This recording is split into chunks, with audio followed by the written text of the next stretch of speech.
मुझे क्या खुशी होती है आपको सड़कों पे नंगा पे नाचते हुए देख के?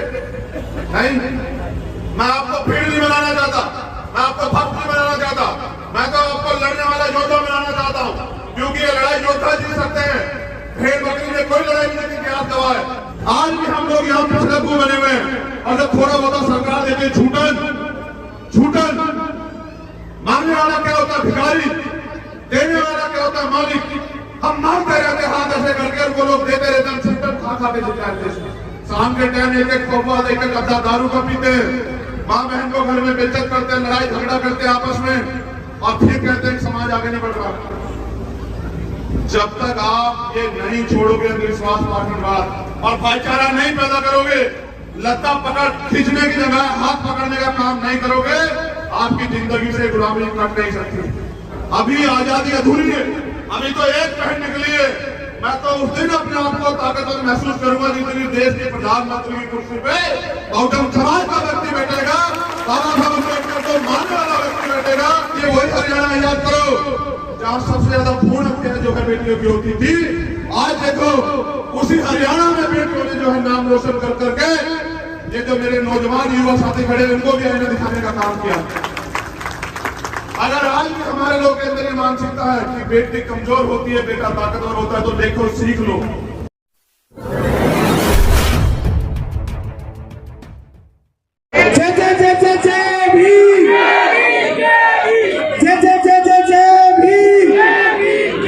भाई चंद्रशेखर आजाद, भाई चंद्रशेखर आजाद, भाई चंद्रशेखर आजाद। बैंड रेखा तंवर, बैंड रेखा तंवर, भीम आर्मी, आजाद समाज पार्टी। ताली बजाकर भेज देकर भाई का स्वागत करते हैं।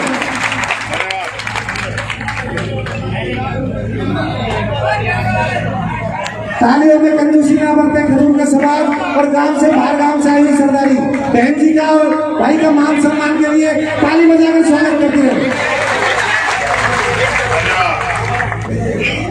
तो मैं खजूर का गांव के सभी सम्मानित बुजुर्गों का, नौजवान साथियों का, जिम्मेदार लोगों का, मेरी माताओं बहनों का धन्यवाद करता हूँ। बहुत अच्छी बात है। चलो धन्यवाद आपका। एक बार ताली बजाकर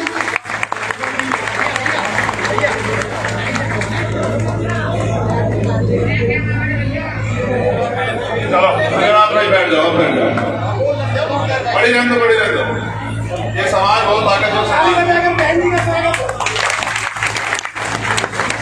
चलो धन्यवाद। तो हुआ यूं कि परवाज जी द्वारा और यहाँ की टीम द्वारा बताया गया कि बहन रेखा तंवर ने कॉमनवेल्थ के प्रतियोगिता में जो तलवारबाजी की प्रतियोगिता उसमें जो है वो कांस्य पदक हासिल किया। जब इन्होंने बात मुझे बताई मुझे बड़ी खुशी हुई, क्योंकि कॉमनवेल्थ में जो भी जीता मैंने उसका ट्वीट किया, फोटो लगा कर।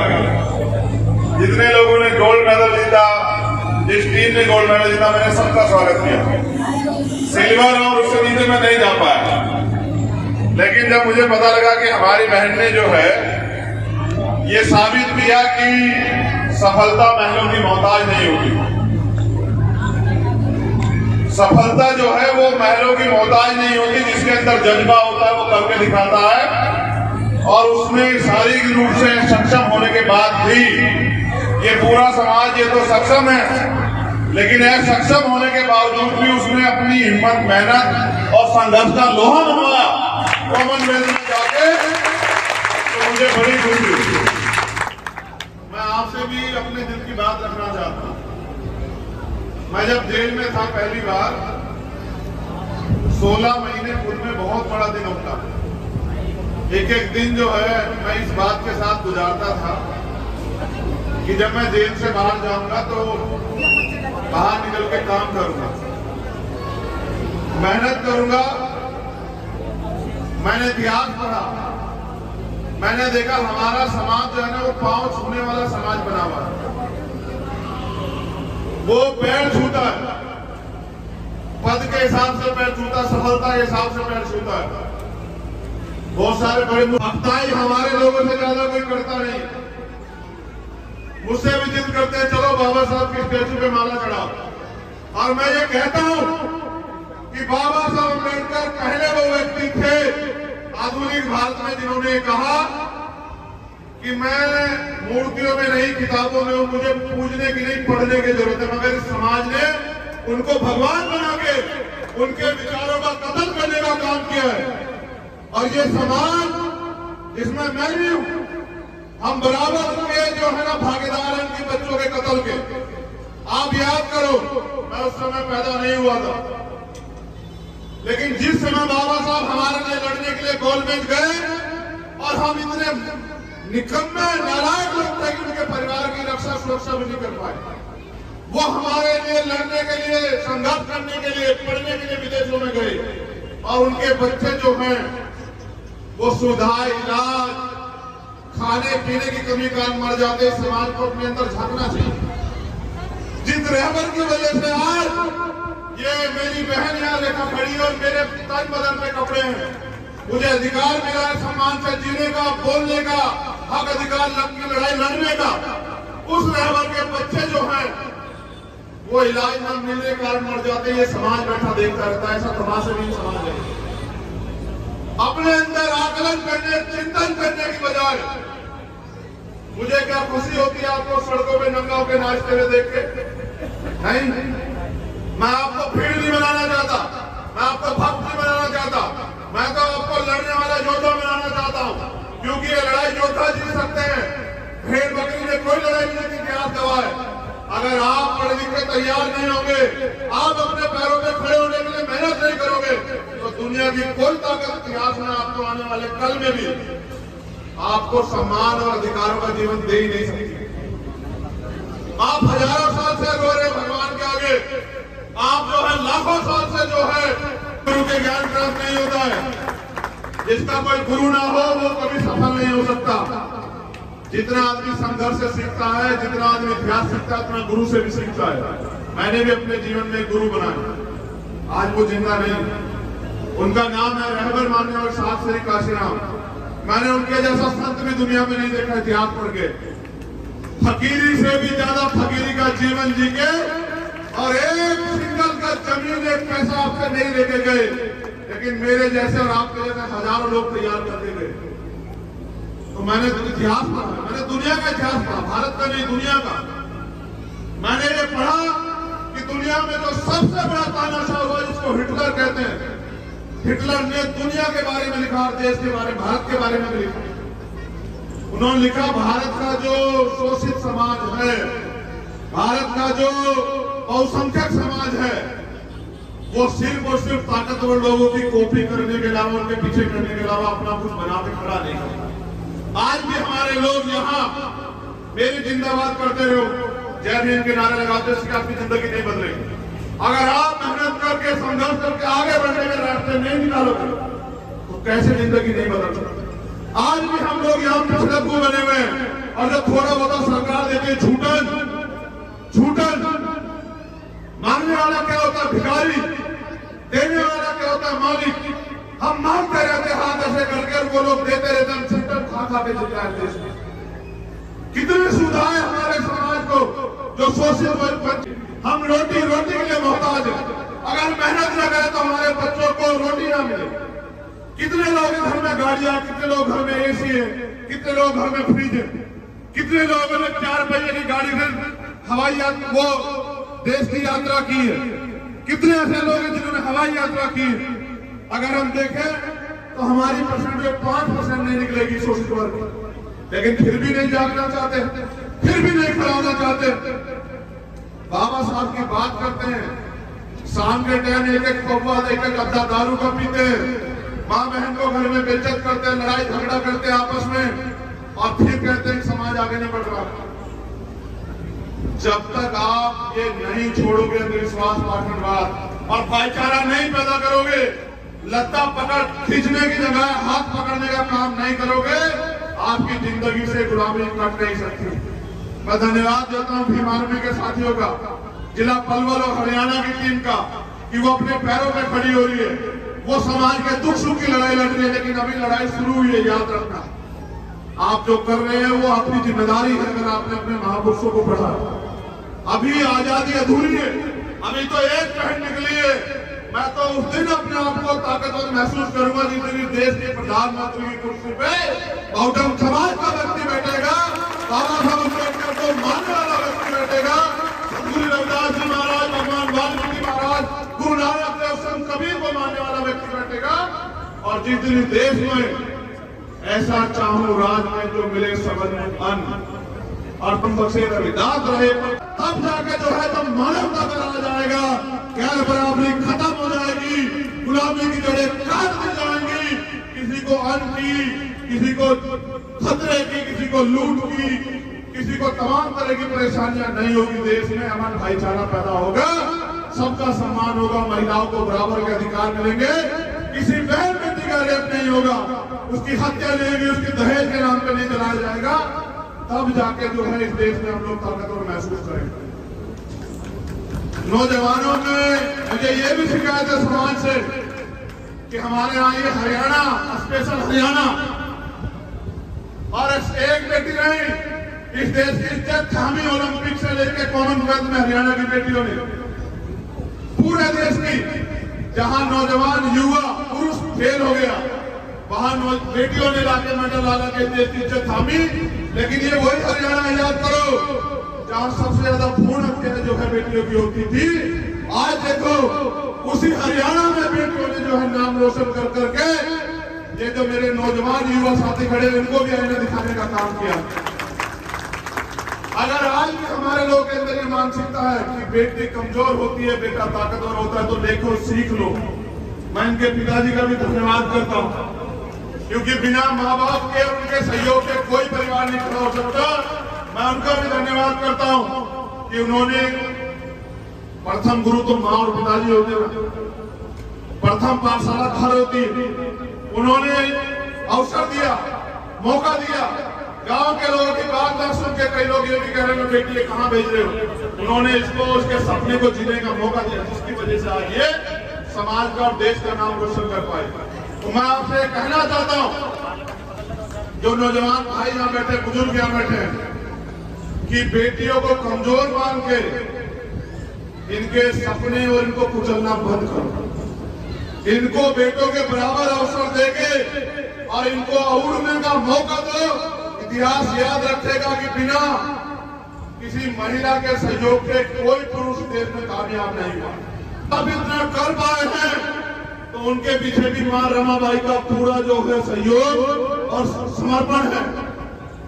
मां रमा ने अपना जीवन कैसे कैसे काटा, लेकिन बाबा साहब को महसूस नहीं होने दिया, तब बाबा साहब लड़ पाए। और फिर अगर मैं साहब काशीराम की बात करूं तो उनकी बहनों का, उनकी माओ का, उनके और समाज की महिलाओं का इतना बड़ा हमारा जो है उनके पीछे त्याग बलिदान है कि जिसकी वजह से जो है साहब काशीराम जी इतना बड़ा आंदोलन खड़ा कर पाए। और मैं आज कह रहा हूं, अगर आपके पास आज गर्व करने का कुछ है हजूर का के साथियों, तो बताओ रेखा तंवर है या नहीं है, बताओ, मुंह से बताओ, रेखा तंवर है या नहीं है, बताओ। तो ये बेटी है बेटा है, बताओ। ये बेटी है बेटा, तो आज कह रहे हो तुम लोग ये बेटी है। और ये वो उन बेटियों में से एक बेटी है जो रात को 10 बजे के बाद भेड़ियों के बीच में बाहर नहीं निकल सकती। ये देश की स्थिति है। रात को 12 बजे कोई बेटी अकेले नहीं घूम सकती, ये देश की स्थिति है, जबकि सबके घर में बेटियां हैं। इसलिए मैं आपको कह रहा हूं, इसको बेटा कहने से नहीं, बेटों की सोच बदलेगा, समाज बदलेगा। मेरी बात को याद रखो आप लोग। अगर हम अपनी सोच नहीं बदल पाए और बेटियों के सपनों को कुचलते रहे तो इस देश में एक दिन ऐसा आएगा कि आपको अपना जीवन जीना भी जो है ना दुर्भर हो जाएगा। तो मैं दोबारा से धन्यवाद करता हूं और ये उम्मीद करता हूं, आप लोग भी उम्मीद करते हो नहीं करते हो, बताओ। पहले उम्मीद तो जान लो क्या है। मैं ये उम्मीद करता हूं कि ओलंपिक में रेखा तंवर गोल्ड मेडल लाएगी। आप लोग करते नहीं करते हो, बताओ। जितने लोग करते हैं, बहन और भाई बुजुर्ग हाथ खड़े करके बताओ। अब देखिए बेटा कितने लोगों की जिम्मेदारी, ये तो आज तक थी। यहाँ से बाहर जब मैं ट्वीट करूंगा ना पूरे घर से मेरी फोटो लगा के, तब तू देखना कि पूरे देश और दुनिया में रहने वाले कितने लोग जो उम्मीद करेंगे अब तेरे ऊपर है, हम सब पकड़। इसलिए बांधी तुझे पकड़ी आज, इसलिए नहीं बांधी जो तू कराई, जो तुझे करना है ये सरदारी इसलिए सौंपी तुझे कि इनकी आंखों में जो है ना हजारों साल के अपमान के बाद बाबा साहब अम्बेडकर ने इनको अवसर दिया खड़े होने का, और ये छोटे छोटे सम्मान के लिए तरसते रहते। लड़ते पता है किन बातों पे? मैं आया था भैया से, मेरा स्वागत नहीं करने दिया आप लोगों ने, मैं इनको माला पहनाना चाहता, आपने माला नहीं पहनाने दी, मेरा अपमान हो गया। मैं उनके बाद फोटो खिंचवाना चाहता था, मुझे मौका नहीं मिला। मैं उनके पीछे खड़े होना चाहता था, मुझे मौका नहीं मिला। इसको अपमान सम्मान समझते मेरी गुड़िया, ये जो तू कर गया इसको सम्मान नहीं मानते, लेकिन मैं इसको सम्मान मानता हूँ। और जिस दिन ये भी इसको सम्मान मानने लगे मैं लिख के देता हूँ, एक रेखा तवर नहीं पलवर से हजारों रेखा तवर तैयार हो जाएंगे और देश से लाखों रेखा तवर तैयार हो जाएंगे। और याद रखना, इतिहास सफल लोगों का लिखा जाता है, किसी असफल व्यक्ति का इतिहास देश में नहीं लिखा किसी ने।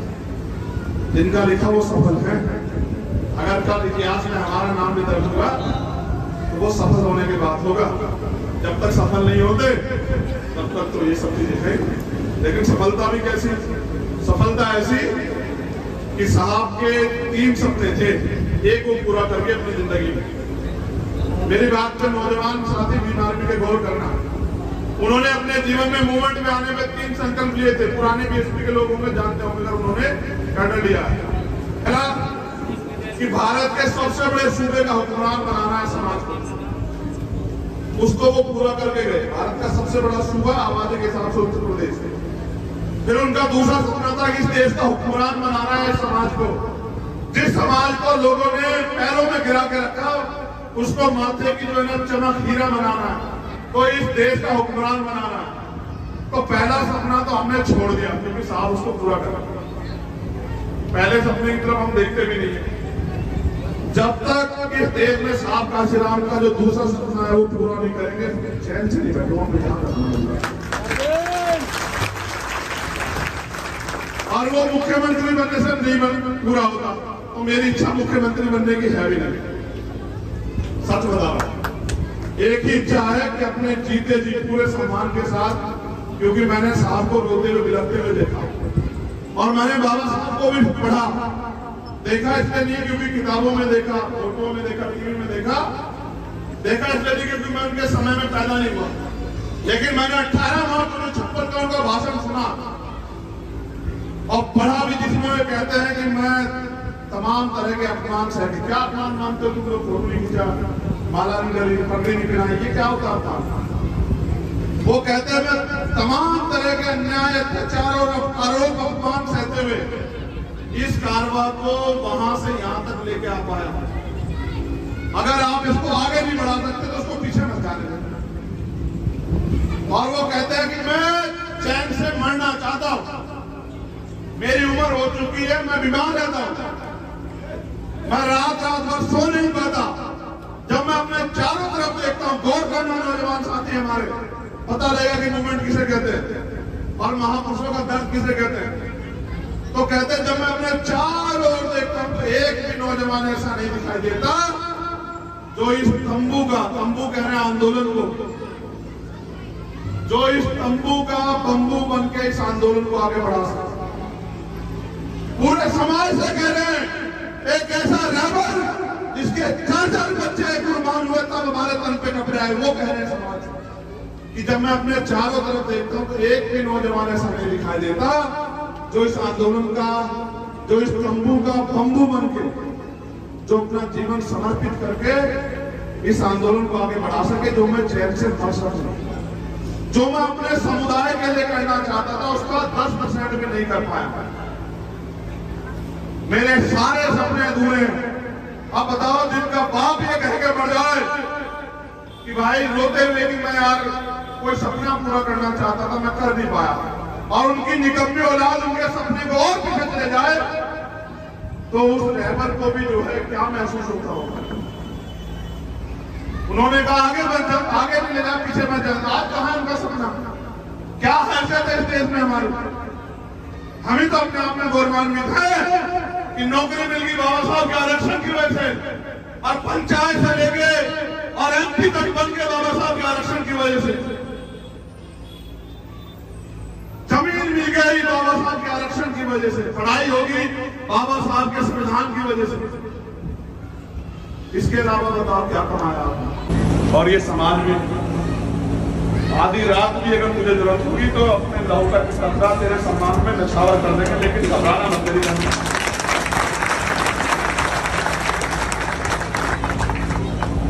पाला खींच के पार ही डाल, ठीक है भाई चंद्रशेखर कट के, क्योंकि तमन्ना अगर सच्ची हो तो रास्ते जा रहा है, और तमन्ना अगर झूठी तो बहाने जा रहा है। इस सम्मान को मानियो कि ये सम्मान नहीं, ये शिकायत करना है देते कि हमारी अपेक्षा उससे ज्यादा थी। समझिए, बैठना प्रैक्टिस में और मेहनत कर गया, और एयरपोर्ट में लेना होगा मुझे।